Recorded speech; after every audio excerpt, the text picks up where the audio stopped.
미국의 어느 공항에 장애 인권 운동가이자 또 여성 변호사인 블레슬리라는 여자가 정장을 곱게 차려입고 전동 휠체어에 앉아서 커피를 마시고 있었습니다. 이때 귀부인으로 보이는 한 여인이 그 옆을 지나면서 브레슬린이 들고 있던 컵에 25센트 동전을 휙 던져 넣었습니다. 여인이 구걸하고 있다고 생각했기 때문입니다. 그런데 그녀가 던진 동전에 커피가 튀겨서 그만 블레슬린의 옷이 더럽혀졌습니다. 여인은 그제서야 자신이 잘못 생각했음을 깨닫고 부끄러워서 황급히 도망을 쳤다고 합니다. 휠체어를 탄 장애인이 든 컵은 국어를 위한 것이다 라는 이런 잘못된 편견이 이런 부끄러운 실수를 낳게 했던 것입니다. 유대사회는 오랜 기간 장로들의 전통을 지키며 살아왔습니다. 그것은 문화와 전통으로 자리 잡았고 이것은 무너뜨리기 힘든 편견의 벽이 되어버렸습니다. 그들은 장로의 유전을 지키는가 않는가로 사람들을 평가했습니다. 이런 편견 속에 사는 사람은 넓은 세계로 나갈 수가 없습니다. 예수님께서는 저와 여러분들이 편견의 세계에서 벗어나 넓은 세계로 나가기를 원하십니다. 자, 이를 위해서 필요한 것은 무엇일까요? 본문 말씀을 통해 이를 배우고 우리가 가진 편견을 깨트릴 수 있기를 기도합니다. 파트 1, 편견에 사로잡힌 사람들 1절에서 23절 말씀입니다. 자, 예루살렘에서 온 바리새인과 서기관들이 예수님께 모여들었습니다. 이들은 예수님을 고소할 증거를 찾기 위해 산헤드린 공회에서 파견된 종교 경찰들이었습니다. 그들은 눈에 쌍심지를 켜고 예수님을 따라다니며 일거수일투족을 살펴보고 있었습니다. 그러다 그들의 눈에 딱 걸린 것이 있었습니다. 2절에서 4절을 보겠습니다. 그것은 제자들 몇 사람이 부정한 손, 곧 씻지 않은 손으로 떡을 먹는 것이었습니다. 여기서 이 씻는 것은 위생을 위해 씻는 것이 아니었습니다. 유대교의 전통적으로 행해오는 장로들의 전통이었습니다. 유대 장로들은 율법을 잘 지키기 위해 여러 시행 규칙들을 만들어 지켰습니다. 이것이 구전으로만 내려오다가 바벨론 포로기 이후에는 이것을 모아서 문서로 만들었습니다. 이것이 바로 미시나입니다. 그리고 이 미시나의 해석을 붙인 것이 우리가 잘 알고 있는 탈무드입니다. 이것이 바로 장로들의 전통이었습니다. 유대인은 이것을 율법 이상으로 아주 중요하게 여겼습니다. 그들은 외출했다가 들어오면 반드시 정결 예식을 행하고 집에 들어왔습니다. 정결 예식은 손을 씻는 게 아니라 이렇게 주먹을 쥐고 위에서 물을 붓는 이런 의식이었습니다. 이 의식을 하지 않으면 아무리 산의 진미가 차려져 있어도 절대 먹지 않았습니다. 그런데 종교 경찰들이 버젓이 지켜보는데도 제자 몇몇은 정결 의식도 하지 않고 식탁에 앉아서 막 먹었습니다. 종교 경찰들의 눈에는 이들은 먹기를 탐하는 개, 돼지로 보였을 것입니다. 이런 자들을 제자라고 데리고 다니는 예수님이 참으로 한심해 보였을 것입니다. 5절을 보십시오. 그들은 예수님께 따져 묻습니다. 어찌하여 당신의 제자들은 장로들의 전통을 준행하지 아니하고 부정한 손으로 떡을 먹나이까? 이런 그들에게 예수님은 무엇이라고 말씀하십니까? 6절을 보십시오. 예수님은 이사야서를 기초로 그들이 외식하고 있음을 지적하십니다. 여기서 외식이라는 단어는 연극 용어라고 합니다.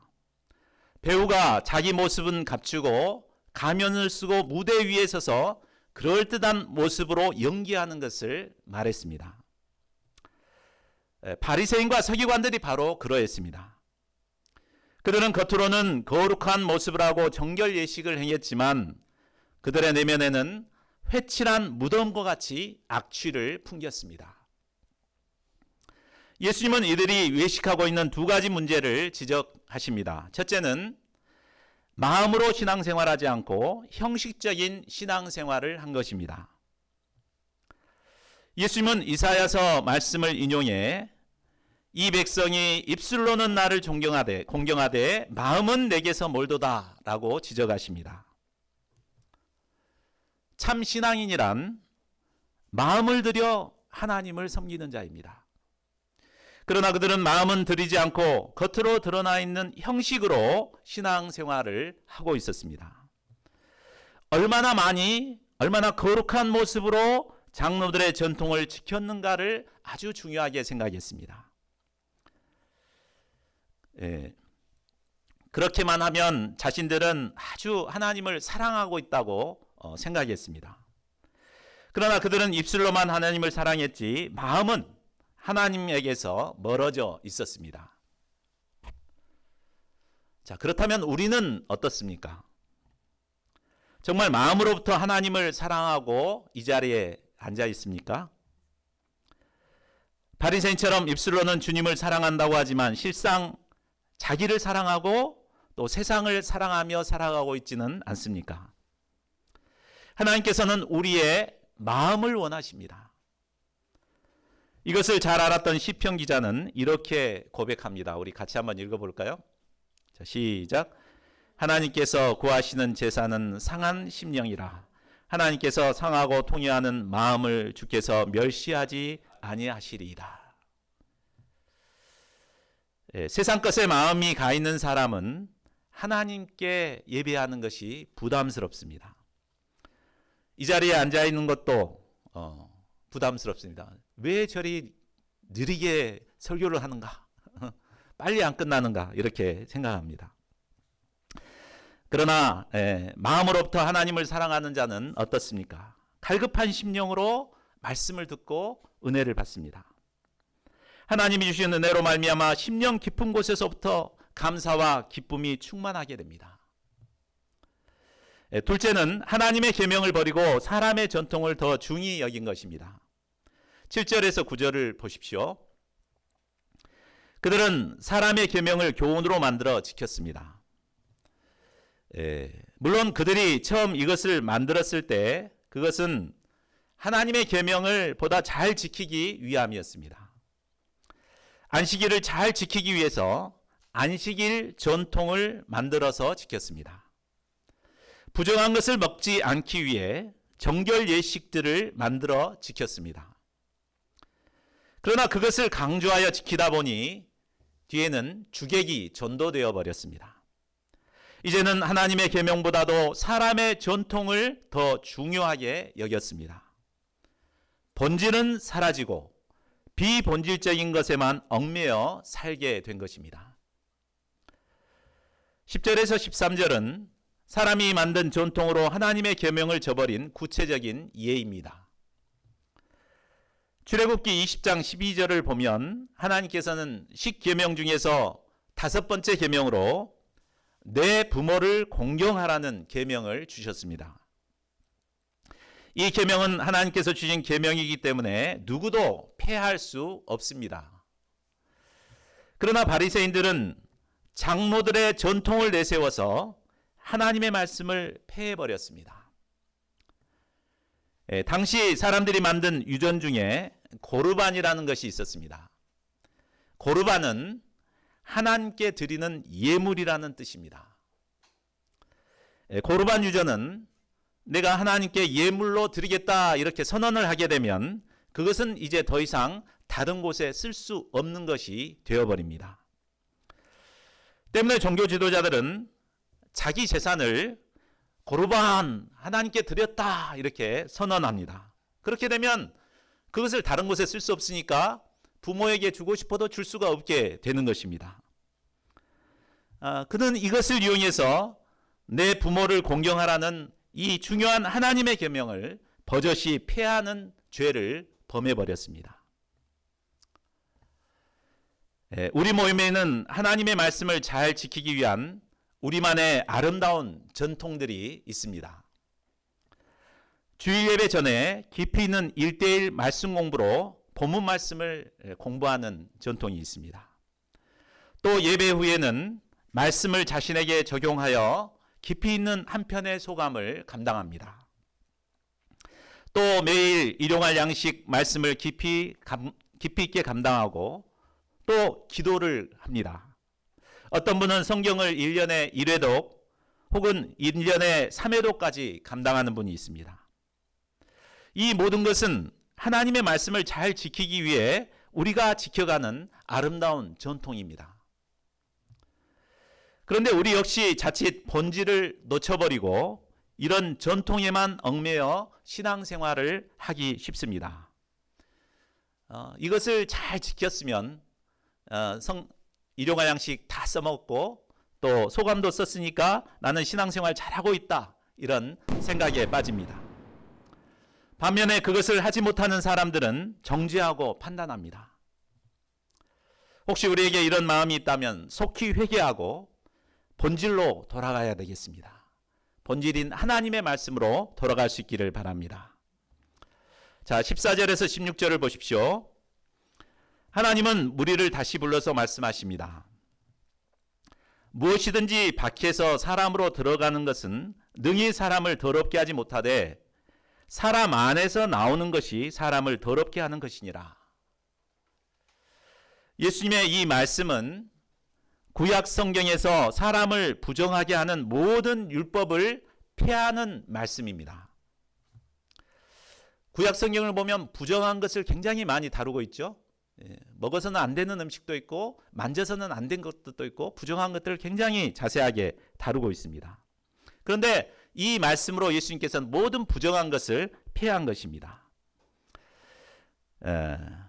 예수님은 그 모든 것이 우리 사람을 더럽게 하지 못한다고 분명하게 선언하십니다. 반면에 사람에게서 나오는 것이 사람을 더럽게 한다고 말씀하십니다.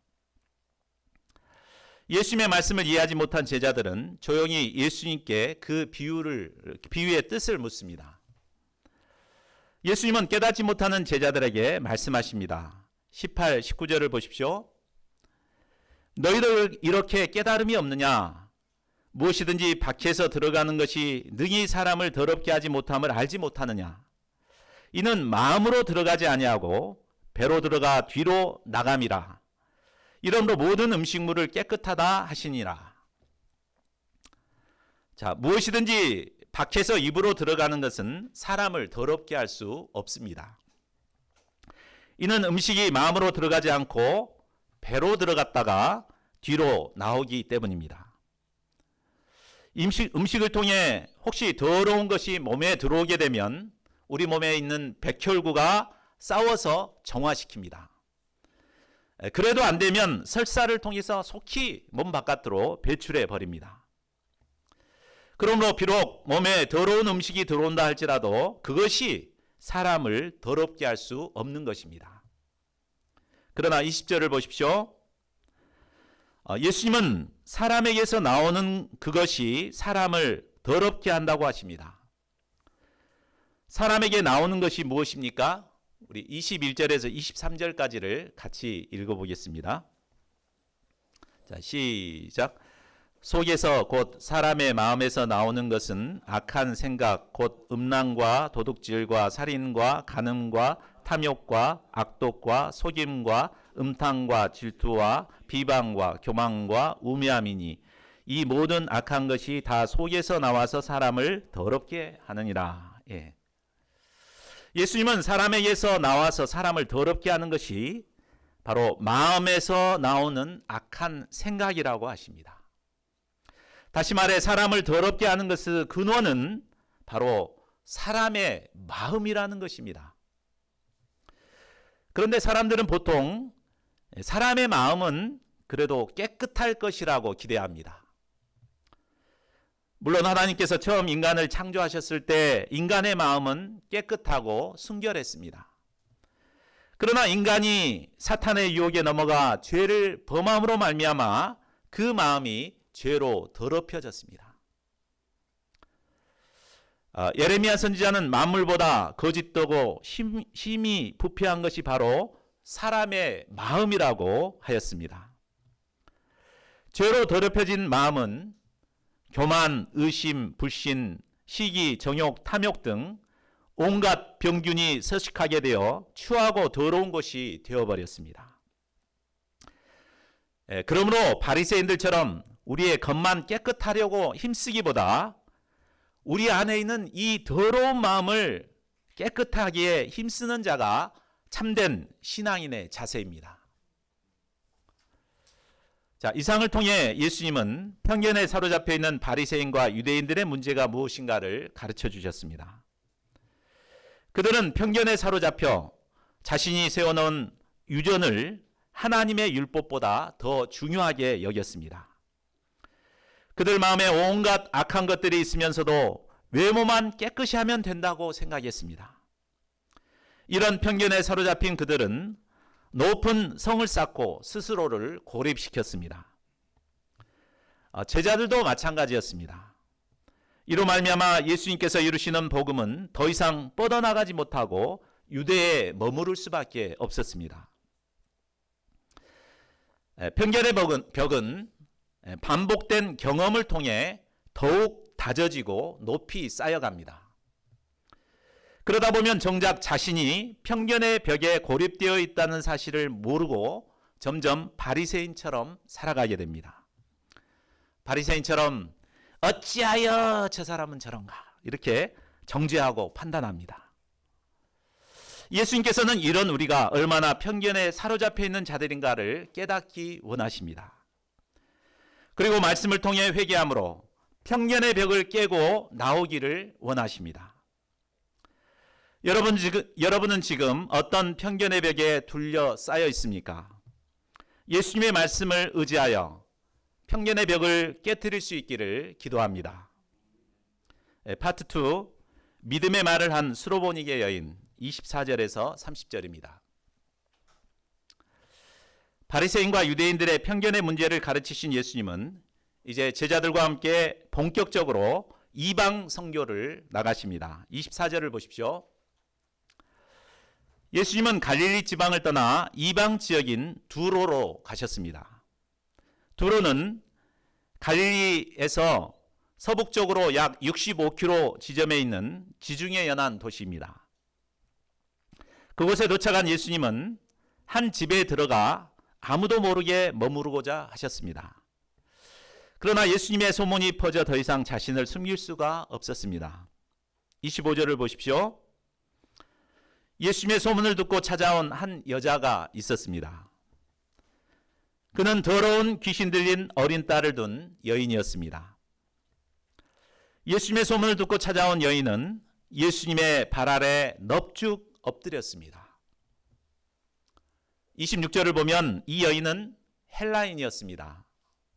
헬라인은 당시 헬라 문명을 자랑하는 지성과 교양을 갖춘 선진국 사람이었습니다. 당시 헬라 사람들은 문화적 우월감을 가졌습니다. 그들은 다른 소수 민족을 미개한 민족으로 생각하는 편견을 가진 자들이었습니다. 특히 여인은 수로보니게 족속이었습니다. 수로보니게란 수리아와 베니게의 합성어로서 오늘날의 시리아와 페니키아 지역에 살던 여인이었다는 말입니다. 이 지역은 유대인과의 접경 지역이었기 때문에 유대인에 대한 적대 감정이 아주 많은 지역이었습니다. 이 말은 유대인에 대한 적대적 편견을 가진 여인이었을 가능성이 많다는 말입니다. 그런데도 여인은 모든 편견의 벽을 깨고 예수님께 나와 겸손히 무릎을 꿇었습니다. 그가 그렇게 할 수 있었던 것은 더러운 귀신에게 당하고 있는 사랑하는 어린 딸을 살리기 위함이었습니다. 그러면 여인의 간구에 대한 예수님의 반응이 무엇입니까? 27절을 보십시오. 예수께서 이르시되 자녀로 먼저 배불리 먹게 할지니 자녀의 떡을 취하여 개들에게 던짐이 마땅치 아니하니라. 자, 이 말씀은 여인에게 너무나 충격적인 말이 아닐 수 없습니다. 여기서 자녀는 선민 이스라엘을 의미합니다. 반면에 개는 예수님께 나와 간구하는 수로보니게 여인을 말합니다. 자, 우리가 볼 때도 이 예수님의 말씀을 참 이해하기 어렵습니다. 지금껏 예수님은 믿음으로 도움을 청하는 자들을 한 번도 외면하지 않으셨습니다. 예수님은 몰래 예수님의 뒤로 와서 손을 댔던 혈루증 마른 여인도 영접해 주시고 딸로 삼아 주셨습니다. 그런데 유독 이 수로보니게 여인에게는 아주 심한 인종차별적인 말을 하신 것입니다. 왜 그러셨을까요? 저는 예수님께서 이렇게 말하신 것이 바로 제자들이 평소 가지고 있던 생각을 그대로 대변해 준 말이라고 생각합니다. 제자들을 포함한 모든 유대인들은 자신들은 하나님의 택한 자녀라는 의식이 아주 강했습니다. 반면에 이방인은 개, 돼지 같다고 생각하고 상종하지를 않았습니다. 여인이 처음 예수님을 찾아왔을 때 예수님은 여인이 이 편견의 말에 쉽게 상처받지 않을 여인이라는 것을 잘 아셨을 것입니다. 그리고 이번 기회를 통해 제자들이 생각하고 있는 이방인에 대한 잘못된 편견을 깨트려 주기를 원하셨습니다. 이 때문에 여인에게 상처가 될 수 있는 말이었지만 이 말을 하신 것입니다. 자, 그러면 자존심 상한 말을 들었던 수로보니게 여인의 반응이 어떠했습니까? 보통 여자들 같았으면 반발하고 대적했을 것입니다. 어째? 개라고? 네 말 잘했다. 개한테 한번 물려봐라 하며 달려들었을 것입니다. 그러나 여인은 어떻게 대답합니까? 28절을 보십시오. 한번 같이 읽어볼까요? 시작. 주여 올소이다마는 상 아래 개들도 자기들이 먹던 부스러기를 먹나이다. 여인은 예수님의 말씀이 옳다고 인정했습니다. 자신은 은혜 받을 자격이 없는 개와 같은 자임을 인정한 것입니다. 여인은 예수님의 말씀을 인정하는 것에 머물러 있지 않았습니다. 한 발 더 나아가 부스러기 은혜라도 주시기를 간구했습니다. 주여 올소이다마는 상 아래 개들도 아이들이 먹던 부스러기를 먹나이다.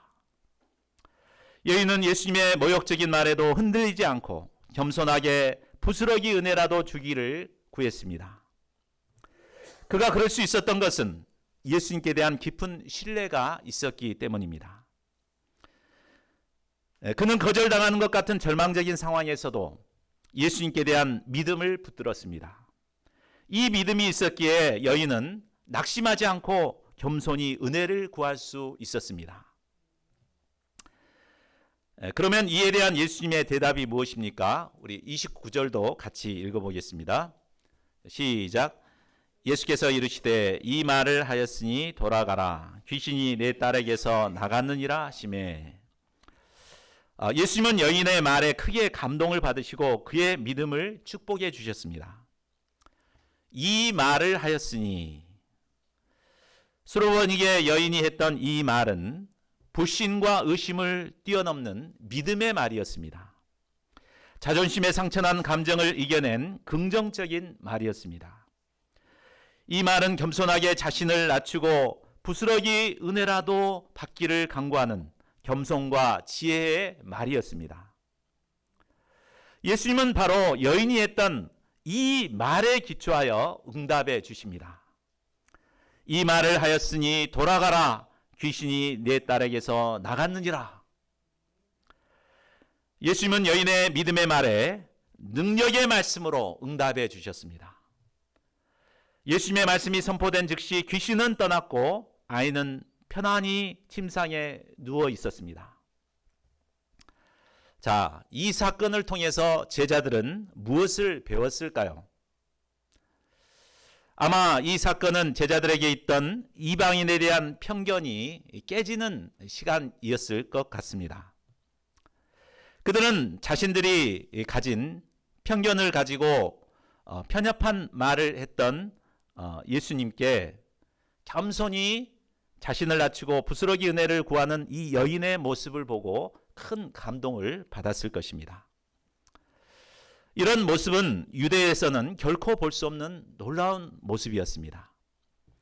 이를 통해 그들은 이방인 중에도 이처럼 고귀한 믿음의 사람이 있음을 깨닫게 되었습니다. 이처럼 우리가 편견을 깨고 사람들에게 다가서면 의외로 겸손한 믿음의 사람들이 있다는 것을 깨닫게 됩니다. 저는 학생의 시절 편견을 깨고 학생들에게 다가갔다가 의외로 순수한 믿음의 사람들을 만난 기억들이 있습니다.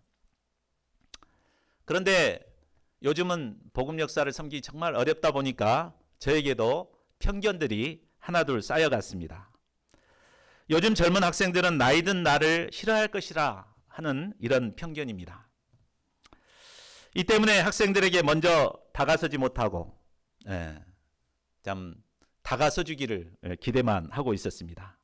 제가 이런 편견을 깨고 먼저 학생들에게 적극적으로 다가서는 자가 될 수 있기를 기도합니다. 파트 3, 귀먹고 말 더듬는 자를 열어주신 예수님, 31절에서 37절입니다.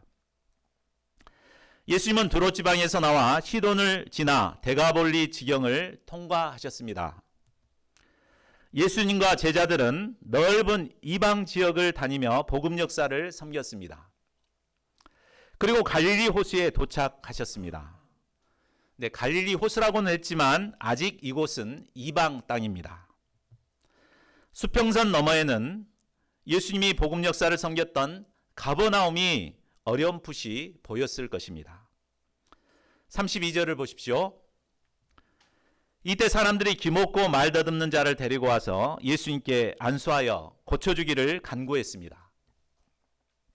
대개 귀가 먹은 사람은 말도 못하는 경우가 많습니다. 그는 귀가 먹었기 때문에 사람들이 하는 말을 도무지 알아들을 수 없었습니다. 다른 사람들은 예수님의 말씀에 아멘, 아멘 하며 은혜를 받는데 그는 도대체 무슨 소리를 하는지 알아듣지 못했습니다. 물어보고 싶어도 입이 막혀 말을 할 수가 없었습니다. 얼마나 답답했겠습니까? 자신도 답답하고 그를 지켜보는 사람도 답답했을 것입니다. 33절을 보십시오. 예수님은 그를 돕기 위해 무리를 떠나 따로 데리고 가셨습니다. 답답한 그를 인격적으로 도와주기 위함입니다. 그와 마주선 예수님은 손가락을 그의 양귀에 넣었습니다. 그리고 침을 뱉어 그의 혀에 손을 대셨습니다. 34절을 보십시오. 그리고 예수님은 하늘을 우러서 탄식하셨습니다. 물론 귀먹고 벙어리 된 그의 답답함에 공감했기 때문에 탄식하셨을 것입니다. 그런데 예수님은 아마 그의 모습을 통해 영적으로 귀먹고 벙어리가 된 이스라엘 백성들을 보시고 탄식하셨을 것입니다. 또한 예수님을 따르면서도 아직 믿음의 말을 하지 못하는 제자들의 모습을 떠올리며 탄식하셨을 것입니다. 편견에 사로잡혀 있는 이스라엘 백성들은 영적으로 귀가 먹고 벙어리 된 자들과 같았습니다. 하나님께서는 이스라엘을 제사장 나라로 삼으시고 그들을 통해 세계 만민을 구원하기를 원하셨습니다. 그러나 그들은 장로들의 전통과 외식에만 사로잡혀 높은 편견의 담을 쌓고 있었습니다. 예수님께서 오셔서 생명의 복음을 전하셨지만 그들은 귀를 가로막고 듣지 않았습니다. 이방인들을 개, 돼지 취급하며 복음을 전하려 하지도 않았습니다. 이방인인 수로보니게 여인은 예수님께 개취급을 받으면서도 믿음의 말을 했습니다. 그러나 이스라엘 백성들은 하나님의 계명을 받고 예수님의 생명의 말씀을 들었지만 믿음의 말을 하지 못했습니다. 편견에 사로잡혀 인간적인 말, 불신의 말만 내뱉었습니다. 갈릴리 호수의 호수 멀리 이스라엘을 바라보시는 예수님의 마음은 답답한 마음에 탄식할 수밖에 없으셨습니다. 이제 예수님은 기먹고 벙어리 된 자에게 말씀하십니다. 에바다 열리라. 그러자 즉시 그의 귀가 열렸습니다. 혀에 맺힌 것도 곧 풀려서 말이 분명해졌습니다. 그는 이제 하나님의 말씀도 들을 수 있게 되었습니다. 입이 열려 받은 은혜도 전할 수 있게 되었습니다. 그가 귀가 먹고 입이 막혔을 때는 자기만의 세계에 갇혀 지냈습니다. 그러나 예수님의 음성을 듣게 되자 귀가 열리고 입이 열렸습니다. 막혔던 모든 것이 깨지고 열리자 그의 앞에는 새로운 넓은 세계가 열리게 되었습니다. 우리 주변에는 편견에 사로잡혀 높은 담을 쌓고 살아가는 사람들이 많습니다. 아무리 말씀으로 도와주려고 해도 귀를 막고 듣지 않는 사람들이 있습니다. 믿음의 말을 기대하고 말을 시켜보지만 힘 빠지는 불신의 말만 내뱉습니다. 이런 자들을 대하는 우리의 마음도 답답하여 탄식이 절로 나옵니다. 그러나 아무리 높은 담을 쌓고 자기만의 세계에 갇혀 사는 자라 할지라도 예수님의 음성을 들을 때 열리게 됩니다. 귀가 열리고 입이 열려서 믿음의 말을 하게 될 것입니다. 편견에 사로잡힌 자들이 예수님의 음성을 들음으로 귀가 열리고 입이 열리는 역사가 일어나기를 간절히 기도합니다. 자, 말씀을 맺겠습니다. 이상을 통해 편견의 벽을 넘어 이방 땅에 복음을 전하신 예수님을 배울 수 있었습니다. 편견에 사로잡혀 있을 때 우리는 그 안에 갇혀 좁고 편협한 삶을 살아갈 수밖에 없습니다. 그러나 예수님께서는 우리가 모든 편견의 벽을 허물고 넓은 세계로 나가기를 원하십니다. 시몬 베드로가 편견의 벽을 깨뜨렸을 때 이방인 선교의 문이 열리게 되었습니다. 예수님께서는 우리가 쌓고 있는 이 편견의 벽을 깨고 선교의 문을 열어가길 원하십니다. 요즘은 복음을 전하기 어려운 시대입니다. 우리는 다시 복음을 전하기 좋은 환경이 오기만을 기다리고 있습니다. 그러나 앞으로 환경이 더 나빠졌으면 나빠졌지 좋아지지는 않을 것입니다. 우리는 세상이 달라질 것을 기대하지 말고 먼저 우리 자신이 달라져야 합니다. 이를 위해서는 먼저 내가 쌓고 있는 나의 편견의 벽을 깨트려야 합니다. 그래야 할 때 새로운 환경이 열리게 될 것입니다. 이 시간 예수님은 편견의 벽에 갇힌 우리에게 말씀하십니다. 에바다 열려라. 이 예수님의 음성을 듣고 편견을 깨고 예수님의 복음을 널리 전하는 저희 모두가 되기를 간절히 기도합니다. 우리 요절 말씀 읽고 기도하겠습니다. 시작. 하늘을 우러러 탄식하며 그에게 이르시되 에바다 하시니 이는 열리라는 뜻이라. 그의 귀가 열리고 혀가 맺힌 것이 곧 풀려 말이 분명하여 졌더라. 예. 기도 제목 열어주시죠. 첫 번째로 내가 편견의 벽을 쌓고 살던 자임을 깨닫고 회개하는 시간이 되었으면 좋겠습니다. 또 두 번째로 예수님의 말씀 앞에서 자신의 마음을 깨끗하게 하는 참 신앙인이 되기를 기도해야 되겠습니다. 세 번째로 편견의 벽을 깨고 복음의 문을 열어 예수님을 증거하는 자가 되고자 결단했으면 좋겠습니다. 이 세 가지 기도 제목을 가지고 소리를 내서 한 1, 2분 정도 기도하겠습니다. 기도하십시다. 하나님 아버지, 참 우리가 편견의 벽을 쌓고 살아갈 때 참 좁은 세계에서 살아갈 수밖에 없는 것을 깨닫습니다. 참 복음의 문이 열리기 위해서는 우리가 가진 편견의 벽을 깨뜨려야 함을 깨닫습니다. 하나님 아버지, 저희가 어떤 편견의 벽에 사로잡혀 있는가 깨닫게 도와주시옵소서. 벽을 깨뜨리게 도와주시고 새로운 세계로 나아갈 수 있도록 도와주시기를 간절하게 기도합니다. 먼저 하나님 앞에서 저의 마음을 살피고 말씀으로 회개하는 자들이 되게 도와주셔서 참 선교의 문을 열고 새로운 세계로 나가는 자들. 고마우신 하나님, 참 저희 자신들이 편견의 세계에 사로잡혀 있는 자였던 것을 깨닫게 해주셔서 감사합니다. 이것에서 벗어나기 위해서 하나님의 말씀으로 우리의 모습을 깨닫게 도와주시고 깨트릴 수 있도록 도와주시기를 기도합니다. 그래야 해서 하나님께서 여신 새 길을, 복음의 길을 열어서 복음을 전하는 종들이 될 수 있도록 축복하여 주시옵소서. 감사하고 모든 말씀을 주 예수 그리스도 이름으로 기도하였습니다. 아멘. 다 같이 일어나셔서 찬송가 549장을 부르시겠습니다.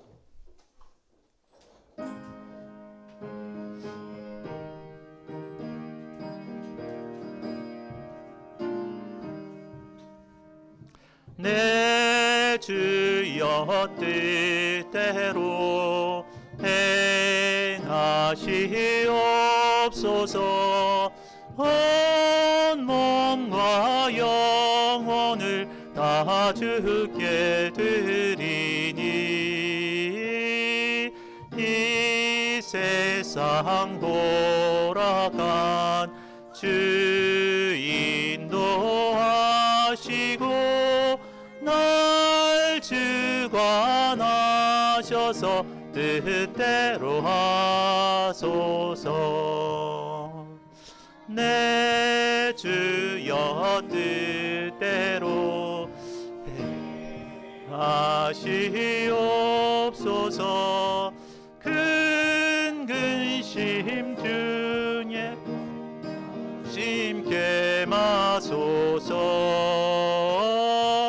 주님도 때로는 울기도 하셨네. 날 주관하셔서 뜻대로 하소서. 내 주여 뜻대로 행하시옵소서. 내 모든 일들을 다 주께 맡기고 저 천성 향하여 고요히 가리니 살든지 죽든지 뜻대로 하소서.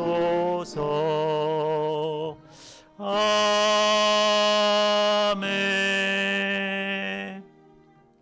고마우신 하나님, 귀한 생명의 말씀을 주셔서 감사합니다. 참 일심의 말씀으로 저희의 막혀 있는 눈과 귀와 입을 열어 주시기를 기도합니다. 편견의 벽을 깨트려 주시기를 기도합니다. 그래야 해서 참 주님이 열으시는 새 길을 찾아 복음을 전하는 종들이 될 수 있도록 축복하여 주시옵소서. 받은 은혜에 감사함으로 준비한 예물을 주님께 드립니다. 이 예물을 받으시고 축사하셔서 복음을 몰라 방황하는 영혼들을 구원하는 역사에 귀하게 사용해 주시옵소서. 드린 손길 원하고 구하는 기도의 제목들이 있습니다. 주님 들으시고 하늘문을 열어서 하나님이 원하신 때에 속히 응답하여 주시옵소서. 감사하고 모든 말씀을 주 예수 그리스도 이름으로 기도하였습니다. 아멘. 자리에 앉아 주십시오. 예. 우리가 편견은 자기 자신은 잘 깨닫기 어려운 것 같아요. 그러나 우리가 정말 마음